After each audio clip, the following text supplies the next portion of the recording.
आज राष्ट्रीय महिला आयोग का डिब्रूगढ़ में आना हुआ है। गत 4 दिन से मैं असम के प्रवास पे हूँ। इसके पहले जोरहाट में हमने 2 दिन के कार्यक्रम किए हैं और उसके बाद कल से हम डिब्रूगढ़ आए हैं। राष्ट्रीय महिला आयोग का ये काम है कि महिलाओं को संरक्षण मिले, महिलाओं को न्याय मिले और उसी के साथ साथ सम्मानजनक तरीके से वो अपना जीवन भी जिए। इन सभी विषयों पर ध्यान देना ये राष्ट्रीय महिला आयोग का काम है और इसी क्रम में हम अलग अलग कार्यक्रम करते रहते हैं।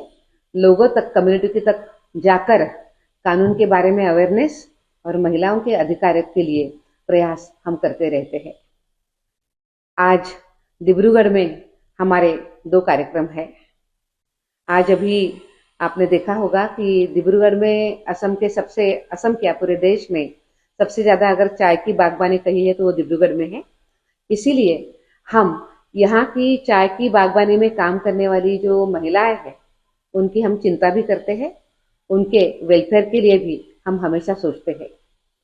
इसके पहले भी राष्ट्रीय महिला आयोग का 2021 में डिब्रूगढ़ में आना हुआ था और तब भी हमने चाय की बागवानी में काम करने वाली जो सभी महिलाएं हैं उन्हीं के साथ हमने परामर्श किया था, बातें करी थी और अनेक चीजों को हमने देखा भी था।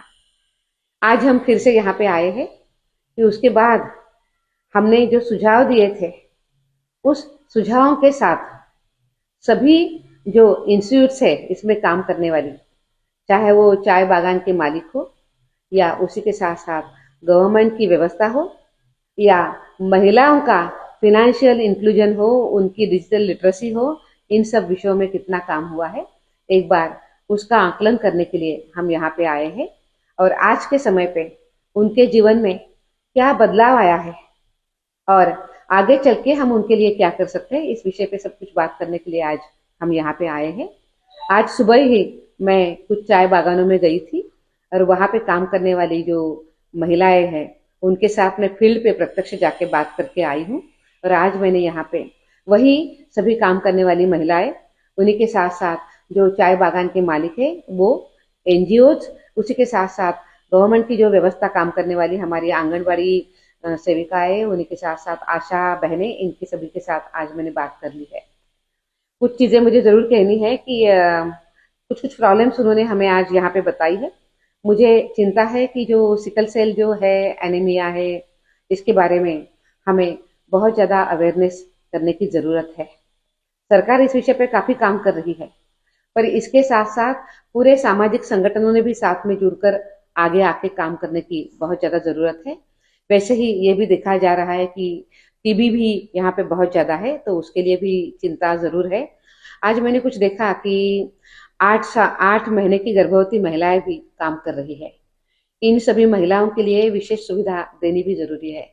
सरकार की तरफ से प्रधानमंत्री मातृ वंदना योजना, जननी सुरक्षा योजना, ऐसी योजनाएं चलती है, उसका लाभ भी उनको मिल रहा है पर उसी के साथ साथ थोड़ा सा उनको आराम हो काम के लिए, इसीलिए उन चाय बागवानों में उनको थोड़ा सा काम में बदलाव कर देने की जरूरत है क्योंकि 7, 8, 9 महीने की गर्भवती महिला वो काम नहीं कर पाती है जो नॉर्मल महिला काम कर पाती है।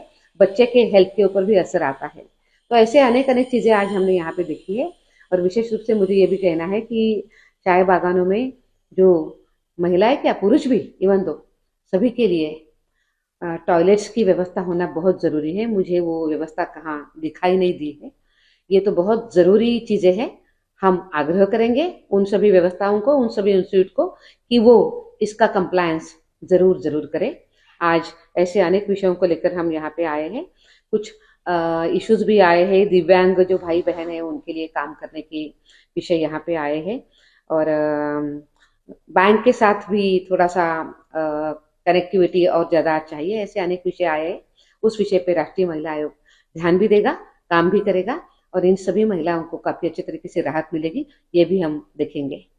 एक बात जरूर कहनी है कि इसके साथ साथ महिलाओं के साथ जो हिंसा हो रही है, जो मारपीट हो रही है, ये भी हमारे लिए चिंता का विषय है। बाल विवाह अब तो बहुत से रुक गए हैं। असम में काफी अच्छा कंट्रोल बाल विवाह पे कर लिया है पर जो भी थोड़े बहुत हो रहे हैं उसको भी हमें रोकने की जरूरत है। इन सभी विषयों पर कमीशन काम करेगा। आज एक यहाँ पर एक बहुत अच्छा कार्यक्रम हम यहाँ पे कर रहे हैं। हम आज देख रहे हैं कि हमारे देश में अब पंचायतों में महिलाओं को 50% आरक्षण मिल चुका है और वो सभी चुनी हुई महिला जनप्रतिनिधि अपने गांवों के लिए, अपने वार्डों के लिए काफी अच्छा काम भी कर रही है। अगर इनको अच्छे तरीके से हम ट्रेन करते हैं तो वो और अच्छे तरीके से अपने गांवों की सेवा कर सकती है और सरकारी योजनाओं का लाभ अपने गांवों को दे सकती है। इसीलिए हमने उनके लिए एक कार्यक्रम का आयोजन किया है चुनी हुई महिला जनप्रतिनिधियों के लिए, जिसका नाम है शी इज चेंज मेकर। आज शी इज चेंज मेकर यहाँ पे कार्यक्रम होगा। यहाँ की सभी चुनी हुई जनप्रतिनिधि वहाँ पे आएगी। तो लोगों की समस्याएं किस तरीके से सुनना है, उनकी अड़चनें क्या है, उसको हम कैसे समझ कर लेंगे। उसी के साथ साथ सरकारी योजनाओं का लाभ गाँवों में हम कैसे दे सकते हैं, कलेक्टर के साथ जाके बात कैसे कर सकते हैं, अपने गाँवों में जो भी बदलाव चाहिए, जो आपको नए नए योजनाओं का लाभ देना है, उसके बारे में कैसे बात कर सकते हैं। जो काम आपने किया है उस कामों को आप सोशल मीडिया पे कैसे रख सकते हैं। पारदर्शिता बनाए हुए आप खुद निर्णय कैसे कर सकते हैं। ऐसे अनेक विषयों पर ये ट्रेनिंग उनका होने वाला है। मुझे कहते हुए बहुत अच्छा लग रहा है कि राष्ट्रीय महिला आयोग का बहुत लंबा अनुभव इस विषय में है। 200 से भी अधिक ज्यादा कार्यक्रम हम पूरे देश भर में कर चुके हैं। अभी असम में हमने काफी अच्छे तरीके से इस कार्यक्रमों की शुरुआत करी है। इसके पहले हमने नौगांव में किया है, तेजपुर में किया है, अभी जोरहाट में हुआ है, आज यहाँ पे डिब्रूगढ़ में भी हो रहा है। इस तरीके से ये कार्यक्रम भी हो रहे हैं। कल मैंने कलेक्टर्स के साथ और उनके सभी अधिकारियों के साथ महिला केंद्रित जो योजनाएं हैं उसका क्रियान्वयन किस तरीके से हो रहा है और कितने जमीनी स्तर तक इन योजनाओं का लाभ महिलाओं को मिल रहा है, इसके बारे में मैंने जानकारी ली है। भी है उनके साथ, उनके सहकारियों के साथ हमने महिलाओं के बारे में जो भी अपराध होते हैं उसके बारे में मैंने कल यहाँ पे जानकारी ली है। और उसी तरीके से जो सरकारी योजनाओं का लाभ महिलाओं को मिल रहा है तो वो मिलने के बाद उनके जीवन में क्या बदलाव आए हैं, इसको भी आज हमने आज 4 दिन में हमने देखने का प्रयास किया है। मुझे लग रहा है कि असम में इन सभी योजनाओं के लिए महिलाओं का सामाजिक और आर्थिक सक्षमीकरण करने के लिए काफी काम हो रहा है, ये दिख रहा है।